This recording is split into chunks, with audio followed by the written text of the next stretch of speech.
você faz e quais as principais dificuldades que o Brusque encontrou hoje diante do Santa Catarina e ficou nesse empate de 1 a 1. Boa noite, mais uma vez é um prazer falar com vocês.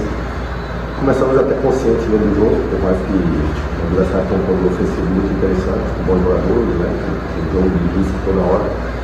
E aí, quando a gente teve a vantagem, estava bem consciente, o jogo talvez tomando alguns perigos, mas é só de jogada aérea, bola ligada de falta lateral, de escanteio. Depois, no decorrer do primeiro tempo, a gente fez um jogador de lesão, teve que mudar totalmente a estrutura, um jogador que deslocado para uma função que tem dificuldade, porque a gente não tinha nenhum outro jogador com a nossa opção ali para poder entrar e fazer a mesma função, então nós tivemos que fazer um deslocamento, fizemos que ajustar um pouquinho no corredor central. E no segundo tempo faltou jogo, né? Principalmente o Biel e o Bernardo, eles foram um pouco anulados, e aí o desgaste da sequência também atrapalha muito. Aí faltou mais um jogo de construção, faltou mais um jogo de apoio.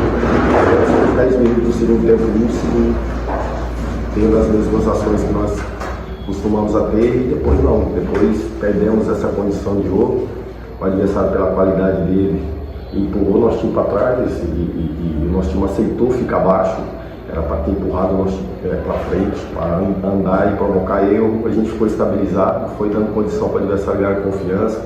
E aí entra a qualidade e a confiança que nós ofertamos e eles foram felizes em empatar o jogo. Acredito que faltou isso. Aí ficamos muito distantes, muito compactados. Então, teoricamente, a parte ofensiva ficou muito distante do bloco ali, principalmente dos nossos médios. E nós tivemos dificuldade para o jogo e passamos a não fazer aquilo que a gente tinha feito sempre nesses jogos anteriores. Igor, boa noite, Diego do Brusque Discover. O Brusque já classificado, pode ter influenciado inconscientemente o rendimento do jogo hoje? Não, acredito que a sequência de jogos pesa muito. E aí, agora vocês estão entendendo mais ou menos, por exemplo, a gente preservou o Cleiton no primeiro momento e no segundo tempo você vê que ele tentando fazer a força e às vezes fica claro, quando a sequência ela pesa, nas tomadas de decisões já não são mais as mesmas. Por quê? Porque talvez mentalmente o cara já está desgastado. Então, influencia diretamente, esse início de temporada, ela castiga todo mundo. Tem time grande aí sendo castigado, tem outros times sendo castigados. A gente é muito consciente daquilo que nós estamos fazendo, nós já sabemos que ia ter dificuldade, esse adversário sempre coloca dificuldade para todo mundo, tem qualidade, tem que respeitar também o adversário. E eu acredito assim, que nós, no segundo tempo, realmente, nós perdemos aquilo que nós temos de melhor, que é coragem para poder circular a bola, para usar principalmente também Biel, Bernardo, mais um jogador do centro e automaticamente você passa a dar confiança para o adversário. O adversário vai ganhando confiança, vai estufando o peito e entra a condição. Outro detalhe que fez diferença, desculpa, foi a questão dos duelos. Nós começamos a perder muito duelo e aí automaticamente a segunda bola ela sempre espirrava, caía no pé deles, eles aceleravam. Faltou um pouco mais de tranquilidade para a gente entender mais ali a situação da interpretação das nossas ações. Mas faz parte, a competição ela é dura, todo mundo tem sofrido quanto a isso, a gente está bem lúcido, passei confiança para eles ali dentro, entendendo que nós não somos um time de bater em todo mundo, obrigado a ganhar todo mundo, não, nós somos obrigados a trazer para campo aquilo que a gente tenta desenvolver. Vai ter noite, vai ter dia que a gente vai conseguir, vai ter noite, vai ter dia que nós não vamos conseguir, porque do outro lado ainda tem o adversário e talvez nós não tomamos as nossas melhores decisões também, que faz parte do jogo. Igor, do jornal Município, eu queria que você falasse um pouco sobre o João Prado e o JP, né, que foram, estrearam como titulares, né, os dois tinham jogado como titular, foi pela primeira vez, e também a escolha de tirar o Prado no intervalo foi por causa do cartão, explicar um pouco essas escolhas. O Prado foi pelo cartão amarelo, o Prado é um atleta que ele não segura o ímpeto dele. Ele tinha feito outra falta logo depois. Então assim, se você corre um risco... Ele estava pendurado, inclusive. Exatamente. Ele dentro do nosso plano também, né? Até porque quando ele veio para jogo para dois, a gente não poderia correr o risco na última rodada, tomar um cartão amarelo e ficar fora do primeiro jogo do Mato. Então também era o nosso plano. Dentro desse transcorrer do jogo, a gente não contava que fosse tão cedo, né? A gente imaginava mais ou menos o transcorrer do segundo tempo ali para ele tomar o amarelo e a gente conseguir fazer um jogo consciente. O Martins, ele veio, a gente contando com o Martins, o João Martins, eu chamo de Martins porque tem muito João, né? O Martins, ele veio numa condição que a gente conta muito com ele para brigar ali pelo espaço dele. Daqui a pouco começando, configurando, vamos bater a alternância, e a gente achou que, principalmente pela situação do Cleiton, nos sinalizaria que poderia ser uma possibilidade. O João Prado, principalmente, o Prado, ele vinha entrando muito bem nos jogos e merecia uma sinalização de começar o jogo, até para o atleta também entender que ele é importante começando também, e ele dá uma boa resposta. E essa substituição feita pelo cartão amarelo, pelo mito dele, a substituição do João Martins pelo tempo e ele sinalizou desgaste, já não aguentava mais, a situação do Luizão a mesma coisa, então assim, o Luizão no intervalo do jogo passado ele já tinha nos sinalizado que não aguentava mais. Hoje nós demos mais um tempo a mais para ele e aí ele virou e já falou também que não aguentava mais. O problema é que nós, quando teve as alternâncias de mudança, nós não entramos tão bem assim da forma que estava, né? Então você vai perdendo confiança, que também faz parte do jogo. Tá?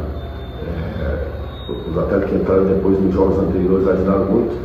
Hoje nós, como coletivo, não conseguimos ter conexão, principalmente no segundo tempo, e aí entra muito mérito também do adversário, que também tem muito mérito nisso. E aí o jogo ficou um jogo muito perigoso para nós, né? E eles tiveram a felicidade de empatar o jogo.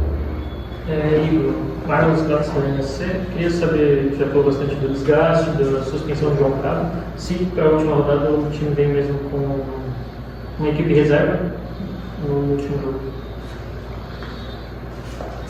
Não, é muito difícil, só se acontecer alguma coisa que amanhã a gente vai voltar dentro da normalidade, trabalhar normal. Por quê? Porque domingo a gente vai ter um intervalo de uma semana, então teoricamente a gente consegue recuperar eles durante a semana. E também é um Criciúma. Não podemos assim, achar que nós temos o melhor elenco e fazer uma roda, temos que ter calma agora. Ver com o que a gente vai poder contar nesse dia de apresentação deles e aí desenvolver aquilo que nós pensamos para o jogo. Mas eu acredito que, como foi hoje, se tiver o Medeiros pode ser que seja um problema, porque acusou no primeiro tempo, a gente vai ter que esperar o exame, então pode ser uma preocupação. Nós não temos pivô ainda. O pivô ainda está na questão de recuperação, então nós vamos ter que criar uma solução. Aproveitando, você tem recebido reforços da diretoria, e aí chegando o Peterson também, o que você espera também desse jogador que pode contribuir com os demais jogadores do grupo? Esperamos, muito esperançoso, primeiro pela qualidade dele, né? Só que ele vai precisar de um tempo, né? Vocês não pôde acompanhar a apresentação dele, ele chegou um pouco fora de forma e a gente vai precisar de um tempo dele. A nossa ideia é tentar dar condição para ele, uma condição mínima com tempo curto, tentar ver se a gente coloca ele em campo no primeiro jogo do mata, né? Do mata-mata. Se a gente não conseguir, a gente vai ter que esperar mais uma semana para a gente tentar fazer isso. Por quê? Porque ele ficou inativo desde que terminou a Série B até agora. É um tempo grande, né? Se pegar quantos dias deu quase 60 dias. Terminou dia 20 e pouco de novembro, nós estamos já quase 20 e pouco de janeiro, deu quase 60 dias, então extrapolou um pouquinho nas férias, agora ele vai ter que parar o preço e a gente entender esse momento dele para colocá-lo dentro do campo. Igor, o Olavo perdeu a vaga de titular porque perdeu também um pouco de rendimento. Você acredita mais em recuperar o atleta com minutos em jogo ou em treino? Qual você acha o caminho para recuperar o jogador? As duas formas. Primeiro, porque o jogo ele traz confiança, né? Por mais que ele tenha boa apresentação de treino e nos entrega qualidade de treino, o jogo vai trazer a confiança para ele, né? E a gente espera, vocês podem perceber que a gente tenta fazer algumas coisas para recuperar a confiança. O Álvaro, ele veio e entrou em 2 jogos, por quê? Porque o Álvaro veio uma lesão muito importante, então a gente tem muita atenção. Além de pensar em todo o processo, a gente tem que pensar também nesse processo de cuidar bem da saúde do atleta, senão daqui a pouco a gente não vai ter atleta disponível. Ele está sofrendo um pouco nesse começo de temporada, está sofrendo bastante. Teve uma lesão muscular que atrapalhou muito, e ele começou a pré-temporada lesionado, não começou a pré-temporada trabalhando normalmente. A gente vai dando carga para ele, vai tentando dar confiança de jogo, e esse tempo que ele ficou inativo está castigando ele agora. A gente vai ter que ter paciência, contamos com o apoio do nosso torcedor para ter paciência também nesse processo, para que daqui a pouco ele volte a fazer gol normalmente e nos ajudar aquilo que nós esperamos, juntamente com o Luizão. O Luizão é um jogador mais jovem, né? Não teve nenhum problema de lesão, fez toda a pré-temporada, está saudável, está forte. O que está pegando para o Luizão agora é a sequência, que tem muito tempo sem jogar. O ano passado ele não teve sequência de jogos começando o jogo, então agora ele está tendo a sequência, está entregando bem, e dentro da normalidade as coisas vão acontecendo. Oi, agora falando sobre a questão do Biel, né, sobre essa negociação, já chegou a você, como é que está isso? Eu soube ali dentro do vestiário quando nós chegamos, né, que soltou alguma coisa aí, por enquanto não tem nada. Nós contamos com o Biel normalmente, o jogador está com a cabeça focada aqui. Então não posso nem responder alguma coisa, porque o que eu recebi em termos de informação foi isso.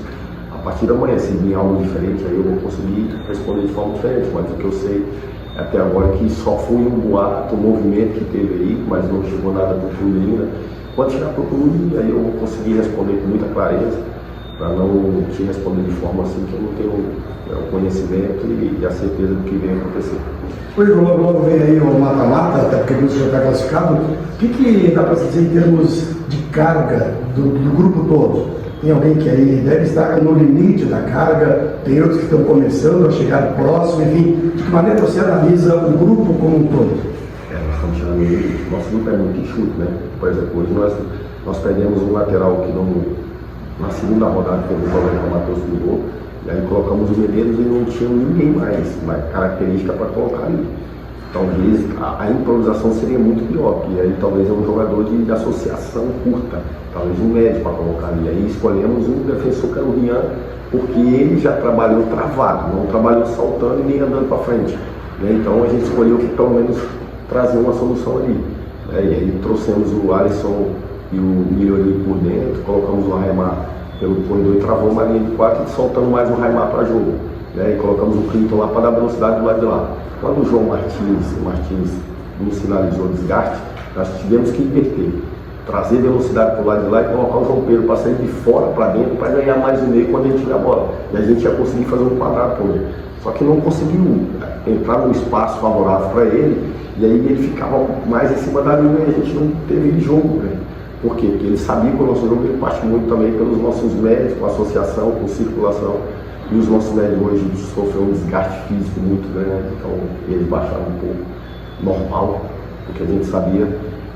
E o único médico que estava fora que entrou foi o Paulinho. Depois a gente tinha o Léo, que é meia, que é um menino que está esperando a oportunidade. O coxa entrega energia, mas perdia um pouco daquilo que a gente queria em termos de associação. Então a gente perguntei eles ainda se aguentariam, eles falaram que aguentavam, só que a gente já tinha percebido que eles tinham baixado um pouco pela sequência, ainda mais pela rotatividade que tem. Então aí o adversário foi ganhando confiança, jogando o jogo para frente mesmo, e aí a gente foi baixando, então nós chamamos o adversário para baixo e dificultou principalmente o adversário ter mérito do empate. Você continua pedindo para que o Brusque vá ao mercado para trazer mais jogadores, até pelo plantel que é junto? Nós estamos muito atentos a isso, né? Então, nós temos a normalidade da condição financeira, a gente não vai extrapolar, mas nós estamos muito atentos. Jogadores que possam vir realmente e vestir a camisa, jogador que possa vir realmente comprometido com a ideia do clube. A gente ter esses repertórios de mudança e não sobrecarregar tanto, principalmente os jogadores que vêm muito bem. Biel Bernardo vem muito bem, Gazão vem muito bem, só que hoje estava suspenso também, é um jogador que é importante na nossa ideia. Então a gente está muito atento e esperançoso que isso tenha acontecido.